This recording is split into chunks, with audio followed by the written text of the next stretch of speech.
I can see how that addiction actually groomed me to become a person who is healthy and who's going to have a long, healthy life, you know? So Right. go into some adversity with you that you think has helped you turn it into advantage, certain character traits you have about yourself now that. I don't think there's one specific thing in general. I think it's I don't think there's one specific thing. I think it's the whole thing that's summed into one. I think it started with having a heart attack when I was 35 and, being in a coma. And I'm blessed that those things happened to me, that I've had that type of adversity, because my views on life in every aspect have changed 180 degrees.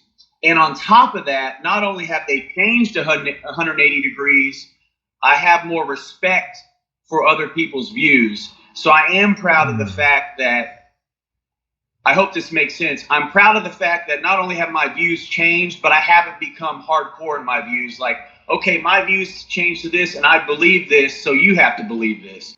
And what I was saying about how it changed my views, but I went right back to drinking and drugging. And I think, again, everybody's different, but I think for me, that's how I know that I'm a drug addict and alcoholic till the day I die. And, I do believe everybody's different, I don't think there's one molded type of alcoholic or drug addict, I think I believe strongly that the details are different, the specifics are different, but if you step back and look at it as a whole, it's pretty much the same story, and it's so cliche and it's a broken record, but it's jails, institution, and death. I mean, that's where we end up. I'd be pressed to say that if it's not 99% of people, you go to any AA hall, I'm sure you have, but I know me personally, I've been in all three multiple times. I've hit the trifecta.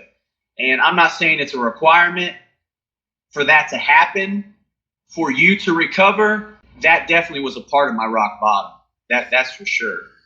Yeah, man. The jails, institutions, and death. I remember that because 5 rehabs, 4 trips to jail. They locked me up in the Austin State Mental Hospital for a month, man. Guards, you could not get out because my parents were they didn't know what to do because I was like that is like suicidal behavior, drinking yourself to death. So that was one way that they were trying to stop me, and they came and got me and took me to Austin State Mental Hospital for a month, and then a few overdoses. Now you got the trifecta, man. There wasn't that many more things that could happen to me besides overdose and die the next time, man. So yeah, actually, I can even look at doing a year in jail as adversity that turned into advantage, because I don't think I would have been able to strung together a whole year of clean time in the free world. They talk about like, jail, they only produce like more criminals and recidivism, but those actually can be decent places for rehab if they force some AA into it or some curriculum in there, because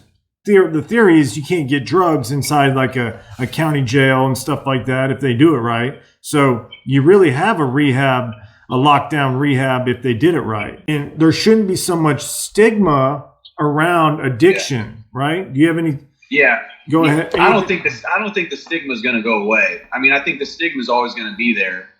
I think that it's funny because early on in recovery, when you get on that pink cloud, you want to save the world. You want to tell everybody about it.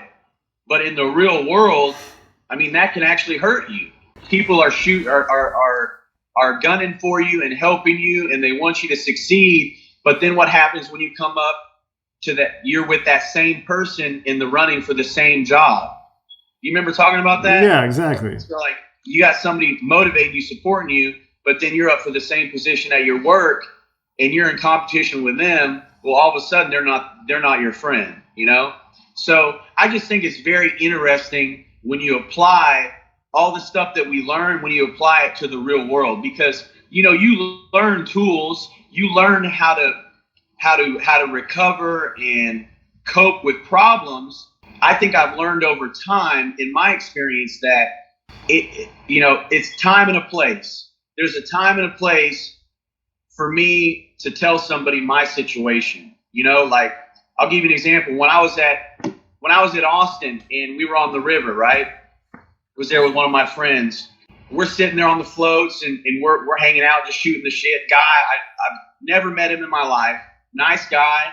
He's sitting there drinking a Manhattan, smoking a cigar, and he goes, "Hey man, I got all the ingredients. I got orange peel, sugar cubes. He had the best fucking liquor, he got ice cubes made with fucking Fiji water. I mean, this motherfucker went all out. Like, I'm an alcoholic and addict, bro, but I'm not even gonna lie. I was like, dude, I'm fucking impressed. Like, I think I even made the joke.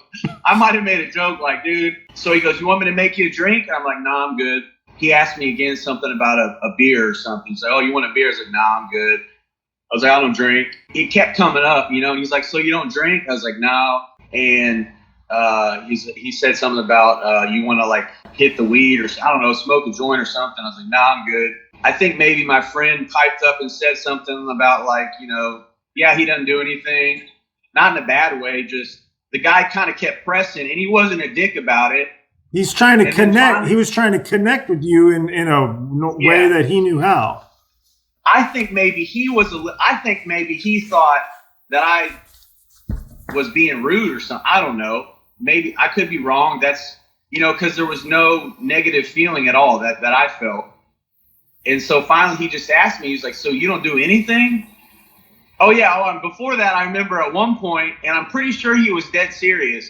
He goes, "We got some mushrooms up there." I was like, "No, man, I'm good." That's like, Austin seriously? For you, Austin. Yeah. I was like, "Look, dude, I don't want you to take this the wrong way. Like, you're an excellent host. Like, I don't drink or do drugs. Like, I'm not trying to turn you down or anything like that. I really do appreciate you offering me this stuff, but that's not what I do, The look on his face, he just kind of looked at me like he didn't know what to say. Because keep in mind, it wasn't like people were passing around a crack pipe or nothing like that. But, there were people, smoking a bowl, drinking. We were having a good time. So I just kind of broke it down for him. I was like, "Look, man, I'll break it down for you. Like, I don't drink because I'm allergic. I break out in handcuffs." Mm-hmm. And he kind of laughed. And dude, he knew exactly what you're talking about right there, right? Right. And he's like, "Man, you don't even smoke pot?" I was like, "No, I don't anymore." He goes, "Oh, wow. So how long has it been?" I'm like, "Man, I'm going on, 20 months. So getting close to 2 years." I guess my point to that whole story is you just got to use your context clues. I guess maybe how much people want to know or how much people are interested or how much you want people to know. You know what I mean? Mm. Because sometimes I'll get into conversations with people that are in AA or people that have experience with a family member in AA, and we'll have in-depth, long conversations. But yeah, I think that you just gotta, again, in my experience, you just you gotta play the crowd, you know what I mean? And I think more and more, the deeper I get into my recovery, it just becomes easier, just like anything with time, because, sometimes you will get people that ask you a lot of questions. And sometimes when people ask me questions, I like it because I'm proud of it. You know what I mean? I'm happy of where I've been, and what I've accomplished and, the way things are going for me, so. Okay. So I'm going to put myself in, try to put, I used to throw house parties and things, right? And I looked forward to getting plastered, I like getting plastered. I like doing drugs. I like drinking back then, And if someone came to my house and I was offering them things and then they would say like, I don't drink or drug, I'm in recovery.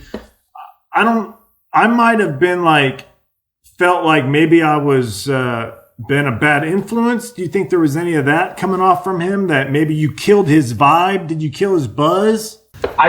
Truthfully, Kyle, I think that happens a little bit every time. every time in early recovery, the first few years I was around anybody who was drinking, who offered me a drink, and I said, no, I don't drink. Or if they asked, I'm in recovery, their energy shifted, and I could sense that I became a buzzkill on their experience in that moment.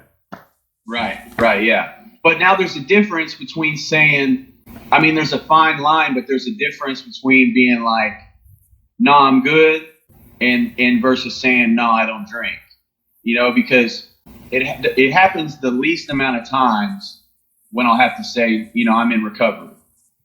Right. You know, the go-to thing is, hey, can I just have a water? Yeah, let me have a water, and then just hold the water. That kind of smooths over most of them at the beginning.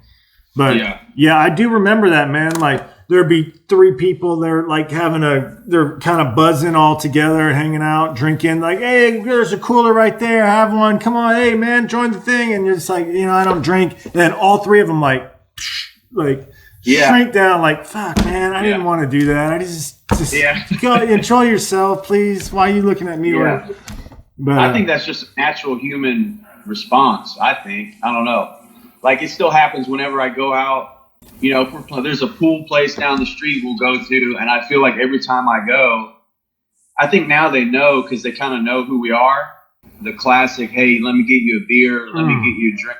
I'm just like, nah, give me a pink lemonade or let me get a water or whatever. And you always get that look from one of the waitresses or something. They just give you a funny look. Now that could be me over. No, that happens. No, you're not over anything. That's what happens. They look at you like they don't like. What is he talking about? Right.